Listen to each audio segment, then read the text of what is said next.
నా జీవితంలో కొన్ని సందర్భాల్లో నేను దేవుని చిత్తము చేయకపోవడం వల్ల నేను అనుభవించిన వేదన, పశ్చాత్తాపపడుతూ దేవుని దగ్గర కన్నీటితో వేడుకుంటున్నప్పుడు దేవుడు ఆ కన్నీటి వేదనలో నుండి ఒక పాట అనేది నాలో నుండి రావడం ప్రారంభమైంది. ఆ పాటను ఆ పరిస్థితుల్లో దేవుని మహిమ నిమిత్తం పశ్చాత్తాపంతో రాయడం జరిగింది. ఇప్పుడు ఆ పాట పాడబోతూ ఉన్నాను. యేసయ్యకు మహిమ కలుగునుగాక. ఆమేన్. ఈ ఒక్కసారి నన్ను క్షమించుము, ఈ ఒక్కసారి నాపై దయచూపుము, ఈ ఒక్కసారి నన్ను క్షమించుము, ఈ ఒక్కసారి నాపై దయచూపుము.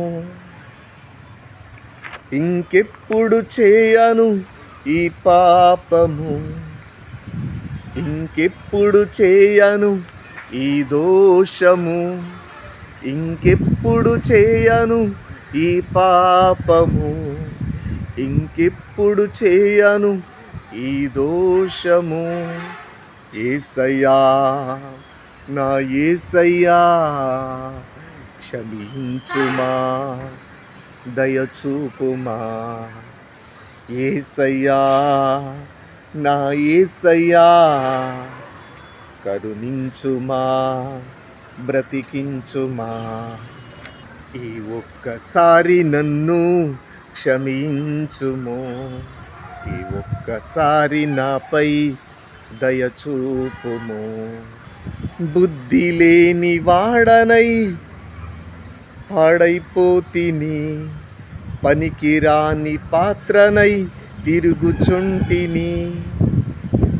బుద్ధి లేని వాడనై పాడైపోతిని, పనికిరాని వాడనై తిరుగుచుంటిని.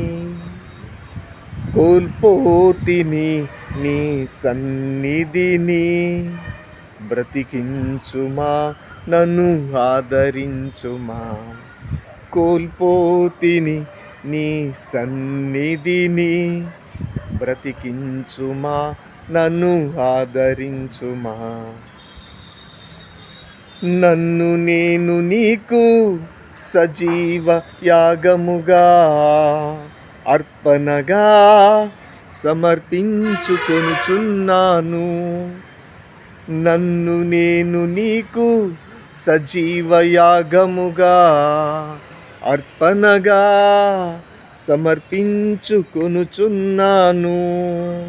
అంగీకరించుము నా యేసయ్యా, అంగీకరించుము నా యేసయ్యా. యేసయ్యా, నా యేసయ్యా, యేసయ్యా, క్షమించుమా. యేసయ్యా, నా యేసయ్యా, కరుణించుమా, బ్రతికించుమా. నీ చిత్తము చేయుటయే నాకు ఆహారము, నీ ఆత్మలోని జ్ఞానము నాకు ఆధారము. నీ చిత్తమును చేయుటయే నాకు ఆహారము, నీ ఆత్మలోని జ్ఞానము నాకు ఆధారము. బుద్ధియు వివేచన నన్ను కాపాడును, బుద్ధియు వివేచన నన్ను కాపాడును.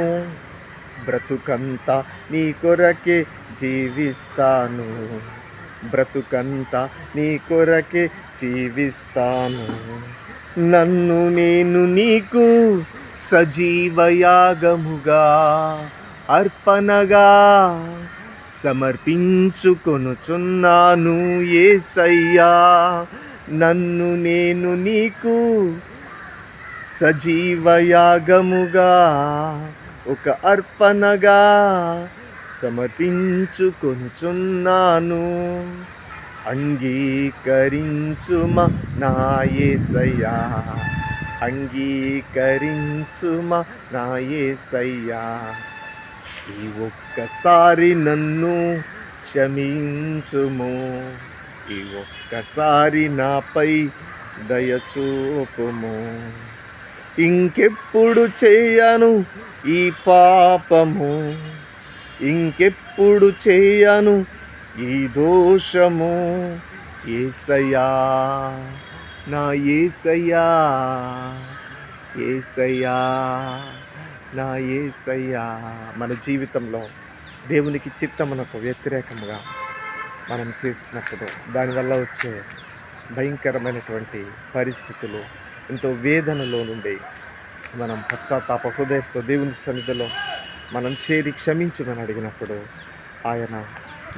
దేవుడు ఒక పని చేయమంటే మనం ఇంకొక రీతిగా అది చేసినప్పుడు అది ఫెయిల్యూర్ అవుతుంది. అటువంటి పరిస్థితుల్లో మనం ఎంతో బాధపడవలసి ఉంటుంది, నష్టాన్ని అనుభవించాల్సి ఉంటుంది. అటువంటి పరిస్థితుల్లో పశ్చాత్తాపపడి ఆయన చెప్పినట్లే మనం చేసినట్లయితే, ఆయన ఆజ్ఞ ప్రకారం జీవించినట్లయితే, మనం చేసే పని మన చిత్తానుసారంగా కాకుండా ఆయన చెప్పినట్టు చేసినట్లయితే మనలో గొప్ప శాంతి ఉండబోతుంది. ఇంకెప్పుడు కూడా మనం అలా చేయకూడదు. దేవుని చెప్పినట్లే మనం చేయాలి. దేవుడు ఈ పాట ద్వారా ఆయన సన్నిధిని మనం చేరడానికి, ఆయన స్తుతించడానికి పశ్చాత్తాప హృదయంతో మనం అంగీకరించబడతాం, ఆశీర్వదించబడతాం, క్షమించబడతాం. ఈ పాట మీలో గొప్ప నెమ్మదిని, సమాధానమును, పశ్చాత్తాపమును కలగజేసి మీ జీవితంలో సంతోషమును, ఆనందమును కలగజేసి ఈ పాట ద్వారా దేవుడు మిమ్మల్ని దీవించునుగాక. ఆమేన్.